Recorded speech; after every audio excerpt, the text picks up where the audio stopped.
Hello everyone, this is Kritika and welcome back to our YouTube channel Rules of Commerce. Today we are starting a new chapter that is Financial Statement Part 1. इसके बाद हम पढ़ेंगे Adjustment, Financial Statement Part 2 and उसके बाद हम पढ़ेंगे Single Entry System and last में हमारा है Computers in Accounting. वो पूरा ही थ्योरी पेपर है, बहुत सारी चीज़ों को आप ऑलरेडी जानते हैं. आप उसे पढ़ना स्टार्ट कर दीजिए और आपको बहुत अच्छे से समझ आ जाएगा. अब क्वेश्चन ये है कि फाइनेंशियल स्टेटमेंट क्या होता है. जब हम ट्रायल बैलेंस बना लेते हैं तो हमारा नेक्स्ट स्टेप होता है financial statement banana.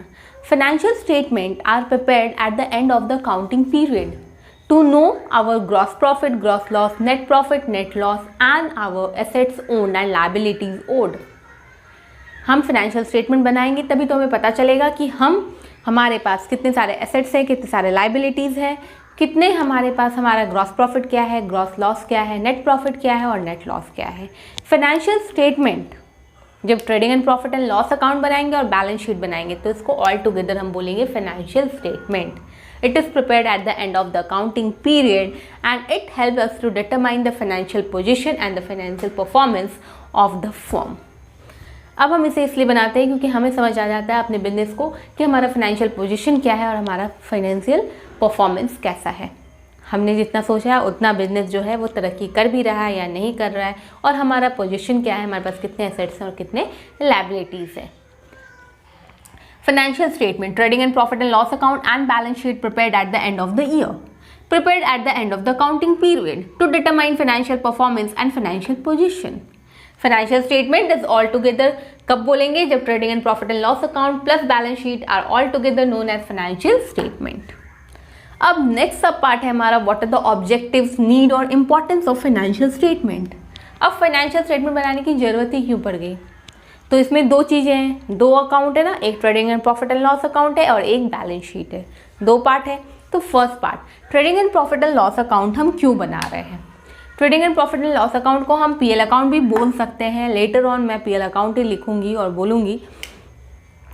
Trading and profit and loss account को हम इनकम स्टेटमेंट भी बोलते हैं. अब इनकम स्टेटमेंट क्यों बोलते हैं, क्योंकि हमको इससे gross profit, gross loss, net profit and net loss हम कैलकुलेट कर सकते हैं. डिटरमाइन ग्रॉस प्रॉफिट और gross loss, determine net profit और नेट लॉस. अगर आप trading and profit and loss account नहीं बनाओगे तो आपको पता नहीं चलेगा कि आपका ग्रॉस प्रॉफिट कितना, आपका ग्रॉस लॉस क्या है या फिर आपका नेट प्रॉफिट कितना है और आपका नेट लॉस क्या है. हम थर्ड पॉइंट पे आते हैं, वो है comparison with the previous years profit. आप अगर इस ईयर का अकाउंट मेंटेन नहीं करोगे तो आप नेक्स्ट ईयर कैसे कंपैरिजन करोगे. एवरी ईयर हम क्या करते हैं, अकाउंटिंग पीरियड में एवरी ईयर हम अकाउंट बनाते हैं अपने trading and profit and loss account, balance sheet, ये सब हम प्रिपेयर करते हैं so that we can compare our gross profit, gross loss, we can compare our financial position, financial performance with the last year. अगर हमने इस year का बनाया ही नहीं है तो लास्ट ईयर वाले से हम कैसे अपना कंपैरिजन करेंगे. और कंपैरिजन करना अच्छा है, तभी तो हमें पता चलेगा कि हमारा बिजनेस कितना ग्रो कर रहा है, कितना डेवलप कर रहा है और कितने एसेट्स और कितने लायबिलिटीज हमारे पास हैं. लास्ट है हमारा फिफ्थ पॉइंट है हमारा फोर्थ पॉइंट है details of income and expenses. अब जब हम trading and profit and loss account बनाते हैं और बैलेंस शीट बनाने हैं तब क्या होता है, हमें बहुत एक डिटेल एक्सप्लेनेशन मिल जाता है कि हमारा इनकम क्या क्या है और हमारे एक्सपेंसेस भी क्या क्या है. हर छोटी छोटी इनकम और एक्सपेंसेस का हम यहाँ पे चर्चा कर रहे होते हैं, उसको रिकॉर्ड किए हैं. नेक्स्ट पॉइंट है, फिफ्थ पॉइंट है रिजर्व. रिजर्व क्या है, out of profit we put certain amount as reserve. certain amount हम कुछ अमाउंट उसमें से निकाल के रख लेते हैं जिससे हम बोलते हैं रिजर्व. और रिजर्व हमेशा नेट प्रॉफिट से बनता है. तो अगर आपका नेट प्रॉफिट बहुत होगा तो आप अपना रिजर्व जो है वो भी बहुत बड़ा रखोगे. अगर आपकी कमाई ज़्यादा हो रही है तब तो आप रिजर्व मेंटेन करोगे. अगर आपने उतना ही कमा रहे हो जितने से आप अपना बिजनेस बस रन कर पा रहे हो तो कैसे होगा. और रिजर्व इंपॉर्टेंट भी है क्योंकि आपको अनसर्टेनिटीज़ में वो हेल्प करेंगे, आपको लायबिलिटीज़ पे ऑफ करने के लिए भी वो हेल्प होगा. नेक्स्ट पॉइंट है अकाउंटिंग रेशियोज़. अब फाइनेंशियल एनालिसिस के लिए हमें बहुत ज़रूरी है कि हम अकाउंटिंग रेशियोज़ कैलकुलेट करें.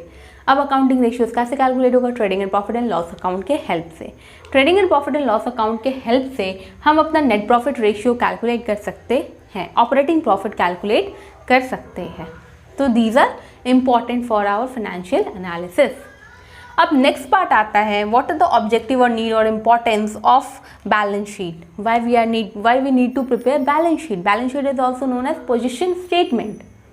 Balance sheet is also known as position statement. Ascertaining financial position. अब आप जब बैलेंस शीट बनाओगे तभी आपको पता चलेगा कि आपकी फाइनेंशियल पोजीशन कितनी है, आपको कितने सारे एसेट्स हैं और कितने लायबिलिटीज़ हैं आपकी. Comparison with previous year. अगर आप एवरी ईयर बैलेंस शीट बनाओगे तो आप अपने प्रीवियस ईयर से बैलेंस शीट को कंपेयर कर सकोगे. प्रीवियस ईयर भी आपने बनाया होगा, इस ईयर भी आप बना रहे हो, तभी तो आप कंपैरिजन करोगे. सिर्फ एक ईयर का बना के रख लिया तो आप कंपैरिजन कैसे करोगे? एटलीस्ट आपको 2 अकाउंट चाहिए ना कंपैरिजन करने के लिए. Determining solvency position. Balance sheet के हेल्प से आप अपना लिक्विड रेशियो और करंट रेशियो कैलकुलेट कर पाते हो. इससे आपको पता चलता है कि शॉर्ट टर्म सॉल्वेंसी बिजनेस की क्या है. और long term solvency of the business अगर आपको पता करना है तो आप प्रोप्राइटरी रेशियो या फिर डेब्ट टू इक्विटी रेशियो से पता कर सकते हो.